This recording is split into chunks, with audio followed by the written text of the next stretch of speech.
What about Operation Northwoods? It was a proposed 1962 false flag operation by the DoD and the CIA to be carried out by the CIA to commit acts of terrorism on Americans and blame them on Cuba. So JFK, the president, rejected the proposal. What do you make that this was on the table, Operation Northwoods? So it's interesting. First, I'm glad that JFK rejected it. That's a good sign. So we have to understand that good ideas are oftentimes born from bad ideas. I had a really good friend of mine who actually went on to become a pastor. And he used to say all the time that he wanted all the bad ideas on the table. Like, give me all your bad ideas every time we had any kind of conversation. And I was always one of those people who's like, isn't a bad idea just a waste of time?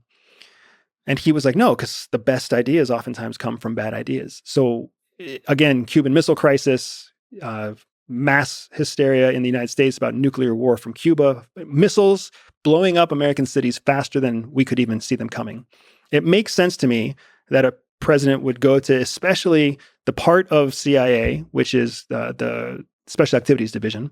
It makes perfect sense to me that the president would go to a division called Special Activities, whose job it is to create, crazy ideas that have presidential approval, but nobody knows they exist.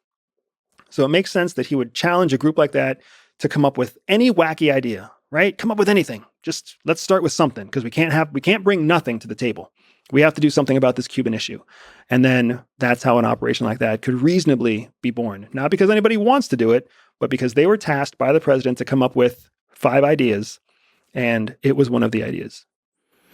That still happens to this day. The president will still come in, but he'll basically send out a notice to his covert action arm, and he will say, I need this, and I need it on Wednesday. And people have to come back with options for the thing he asked for. A finding. He will issue a presidential finding, and then his covert action arms have to come back and say, here's how we would do this, and hide the hands of the Americans. How gangster was it of JFK to reject it, though? It was baller, right? that is a mic drop right there. Nope, not doing that. So, yep, doing that. A thing that crosses an ethical line, even in a time where the entirety of human civilization hangs in a balance, still forfeit that power. That's a beautiful thing about the American experiment. That's a few times throughout its history that's happened, including with our first president, George Washington.